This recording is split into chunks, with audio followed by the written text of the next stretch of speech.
আসসালামু আলাইকুম। এটিএন বাংলা সংবাদে সবাইকে স্বাগত জানাচ্ছি। তানিয়া ইসলাম রাত্রি। ফরিদপুর ৪ আসনের সীমানা পুনর্বিন্যাসের প্রতিবাদে তৃতীয় দফায় প্রথম দিনের মতো ভাঙ্গা উপজেলার বিভিন্ন স্থানে মহাসড়ক অবরোধ করে বিক্ষোভ করছে স্থানীয়রা। উপজেলার বিভিন্ন স্থানে প্রায় ১৫টি স্থানে বিক্ষোভকারীরা রাস্তায় টায়ার জ্বালিয়ে গাছের গুঁড়ি ও বৈদ্যুতিক খুঁটি ফেলে মহাসড়ক আটকে দেয়। অবরোধের কারণে সকাল থেকে এসব রুট দিয়ে যান চলাচল বন্ধ রয়েছে। এদিকে সড়ক পথের পাশাপাশি রেলপথও অবরোধ করেন বিক্ষোভকারীরা। ফলে রাজবাড়ী থেকে ঢাকাগামী ট্রেন পুকুরিয়া স্টেশনে আটকে যায়।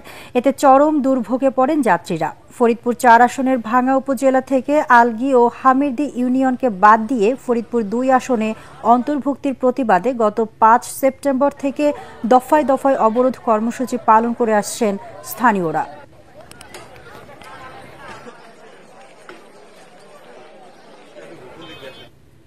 বাগেরহাটের আসন পুনর্বিন্যাসের প্রতিবাদে জেলা প্রশাসকের কার্যালয় ও জেলা নির্বাচন কর্মকর্তার কার্যালয়ের সামনে অবস্থান কর্মসূচি করেছে সর্বদলীয় সম্মিলিত কমিটির নেতাকর্মীরা।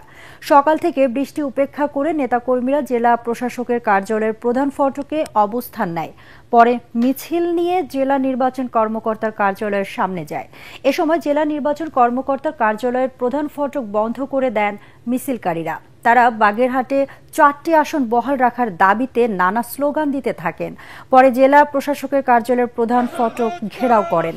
জেলা সদর সহ ৯টি উপজেলাতেও একইভাবে নির্বাচন অফিস, উপজেলা নির্বাহী কর্মকর্তার কার্যালয় সহ সরকারি অফিসের সামনে অবস্থান করেছে সর্বদলীয় নেতা কমিটির কর্মীরা।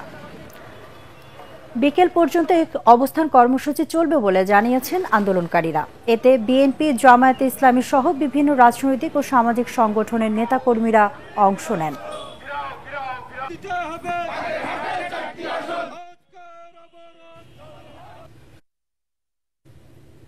পাবনা ১ সংসদীয় আসন পুনর্বহালের দাবিতে বেড়ায় সকাল সন্ধ্যা হরতাল, সড়ক অবরোধ চলছে। সকাল ৬টা থেকে শুরু হওয়া এই হরতাল চলবে সন্ধ্যা ৬টা পর্যন্ত। হরতাল চলাকালে সকাল থেকে উপজেলার সকল দোকান, ব্যবসা প্রতিষ্ঠান বন্ধ রয়েছে। আঞ্চলিক সড়কগুলোতেও যান চলাচল বন্ধ। সকাল থেকে দূরপাল্লার কোনো বাস ছেড়ে যায়নি। এতে দুর্ভোগে পড়েছেন সাধারণ মানুষ। তবে পাবনা থেকে ছেড়ে যাওয়া ঢাকা রুটের বাস বনপাড়া হয়ে ঢাকায় চলাচল করছে। বেড়া উপজেলা সদরের শ্যানালপাড়ায় পাবনা ১ নির্বাচনী এলাকা পুনর্বহালের দাবিতে সর্বদলীয় সংগ্রাম কমিটির সভায় এই হরতালের ডাক দেওয়া হয়।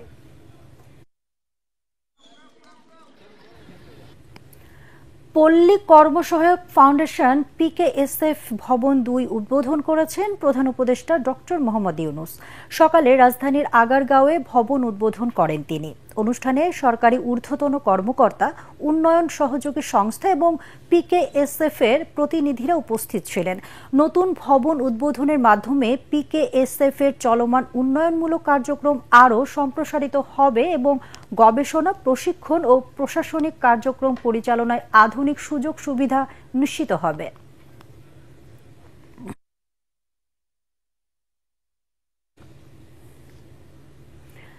না ফেরার দেশে চলে গেলেন লোকসঙ্গীতের বরেণ্য শিল্পী ফরিদা পারভীন। শনিবার রাতে রাজধানীর একটি হাসপাতালে চিকিৎসাধীন অবস্থায় মারা যান তিনি। দীর্ঘদিন ধরে কিডনি জটিলতায় ভুগছিলেন এই কিংবদন্তি শিল্পী।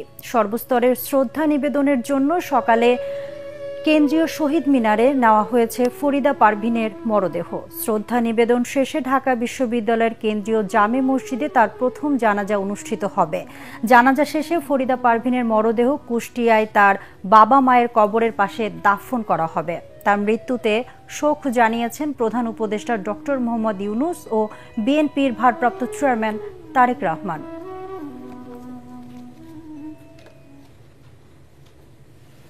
দর্শক, পরবর্তী সংবাদ দেখার আমন্ত্রণ জানিয়ে এখনকার মতো শেষ করছি। এটিএন বাংলা সংবাদ ইউটিউবে দেখতে ব্রাউজ করুন youtube/ATN বাংলা নিউজ। ধন্যবাদ সবাইকে।